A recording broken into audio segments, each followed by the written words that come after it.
Fatty லிவருங்கிறது stage 1, 2 எல்லாருக்கும் இருக்கும்.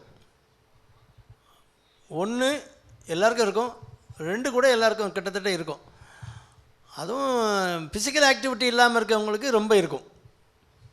அது எதனாலன்னா, நம்ம சாப்பிட்ற உணவில் உள்ள அந்த எனர்ஜி அவ்வளோத்தையுமே நம்ம வந்து செலவு பண்ணுறதில்ல. எக்ஸஸாக எனர்ஜி உள்ளதெல்லாம் என்ன ஆகும்? ஒரு ஜாமான் இறக்கிட்டு இருக்கான் இந்த ரூமில், அங்கே வை இங்கே வை அப்படின்னு சொல்கிறோம். அங்கே எல்லாம் இறக்கி வச்சா இறக்கி முடிச்சு. சார் இன்னும் நிறையா இருக்குது சார். சரி அந்த ரூமில் போடு, அந்த ரூமில் போடு. அதில் அந்த சார் அங்கேயும் ஃபுல்லாக இருக்குது சார், எல்லாம் போட்டாச்சு, இன்னும் எங்கே சார் ஒன்று போடு, எங்கேயாவது ஒன்று போடல அப்படிங்கிறோம்ல. இந்த ஸ்டேஜ் தான். கல்லீரல் என்ன பண்ணும்? எக்ஸஸாக உள்ள கார்போஹைட்ரேட்டை ஸ்டோர் பண்ணும். எங்கே? ஃபேட்டு, அப்டாமினில் உள்ள ஃபேட் இருக்குல்ல, தொந்தி, இது அவ்வளோ என்னது? Excess energy. பெட்ரோல் போட்டிருக்கோம், வண்டி ஓட்டலை, அது அவ்வளோ இங்கே இருக்குது, ஃபேட்டாக மாறி இருக்குது. ஒரு ஃபேட் செல் சைஸ் வந்து கடுகு சைஸும் இருக்கலாம், எலுமிச்சம்பழ சைஸுக்கு வரலாம். ஒரே ஃபேட் செல் தான். நம்பர் ஆஃப் ஃபேட் செல் வந்து ஃபிக்ஸ்டு, பிறக்கும் போதே இத்தனை ஃபேட் செல் தான் கணக்கு. ஆனால் அது சைஸு எப்படி இருக்கும்? ஒன்று கடுகு மாதிரி இருக்கலாம், அதே ஃபேட் செல்லு நீங்கள் அடைக்க பெருசாகி எலுமிச்சம்பழ சைஸுக்கும் வரலாம். இதை நிறைய தொந்தியை வச்சுப்போம். குற்றாலத்துலலாம் அப்படி தூக்கி வச்சு சோப் போடுறாங்கல்ல. இப்போ புதுசாக ஒரு கட்டி விட்ருக்காங்க. இப்போ வந்து வரிசையாக ஒரு 10 போல் கல் வச்சு கட்டி விட்ருக்காங்க. துணி துவைக்கிறதுக்கு இல்லை, தொந்தியை தூக்கி வச்சு அப்படி சோப் போட்டு அப்படி அது பண்ணுறதுக்கு பண்ணி விட்ருக்காங்க. அந்த மாதிரி தொந்தி எல்லாமே ஃபேட்டு.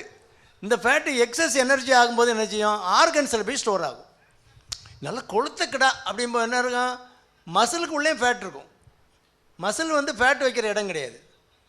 குடல் இறப்பையே சுற்றி, குடலில் உள்ள குடலை சுற்றி தான் இந்த ஜவ்வு கிடக்கணும், கொழுப்பு கிடக்கணும். வெற்றி பிளந்த பிறகு தான் தெரியும், தசைக்குள்ளே அவ்வளோ கொழுப்பாக இருக்கும். கொளுத்த கிடாம்பாங்கள்ல, அந்த மாதிரி இது எல்லாம் கொளுத்த கிடா நிறைய அலையுது. இந்த கொழுப்பு தான் அங்கே போய் அடைக்குது, கல்லீரலில் போய் சேருது, தேவையில்லாமல் அங்கே போய் உட்காந்துருக்கு. நீ எங்கே வந்த அப்படின்னா, அங்கே ஒன்றும் இடம் இல்லை, நான் அங்கே உட்காந்துருக்கேன், வெளியில் போ அப்படின்னா எப்படி வெளியில் போய் சொல்கிறது? எனர்ஜியை வேஸ்ட் பண்ணணும், எனர்ஜியை செலவு பண்ணணும், உள்ளே போடுற கார்போஹைட்ரேட்டை குறைக்கணும், மாவு பொருளை குறைச்சிக்கணும். நீங்கள் எனர்ஜி உங்களை மாதிரி காலையிலே ஜாகிங் போடணும். ஓடிக்கிட்டே இருந்தீங்கன்னா, உங்களை மாதிரி வெயிட்டை கரெக்டாக அந்த ஐடியல் பாடி வெயிட்டில் வச்சுக்கிட்டிங்கன்னா அந்த கொழுப்பெல்லாம் வராது. வந்தாலும் ஒன்றும் பண்ணாது, வராது. யூஸ்வலாக கிரேட் 1, 2ங்கிறது அது நெக்லிஜிபிள். ஆனால் கிரேடு அந்த 2, 3ல் இருந்துக்கிட்டே இருந்தேன்னா அது ஃபேட் அங்கே இருக்கிறனால ரியாக்ஷன் ஆகும்ல. அது ஃபேட் இருக்க வேண்டிய இடம் கிடையாது. ரியாக்ஷன் ஆகி ஃபைபரஸ் ஸ்டாண்ட் ஆகிரும். மசில் அந்த லிவர் செல்ஸ் டேமேஜ் ஆகி அப்படியே கொஞ்சம் கொஞ்சமாக அந்த லிவருடைய அந்த ஃபங்க்ஷன் போய் அது சிரோசிஸ் ஆஃப் லிவர் ஆகிடும். சிரோசிஸ் ஆஃப் லிவருங்க தான் லிவர் ஃபெயிலியர் வர்றது. அது காலப்போக்கில் வரும். அப்படியே தொந்தி மாதிரி விட்டுட்டேன்னா அந்த மாதிரி வர வாய்ப்பு இருக்குது. மற்றபடி கேன்சர் வர்றதுக்கு வந்து ரொம்ப வாய்ப்பெல்லாம் குறை.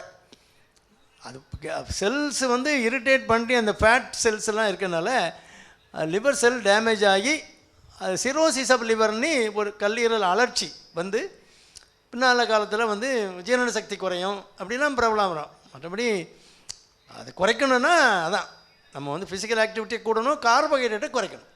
மாவு பொருள் தான் எக்ஸஸாக உள்ளது ட்ரைகிளிசரைடாக மாறி அங்கே போய் ஸ்டோர் ஆகும்.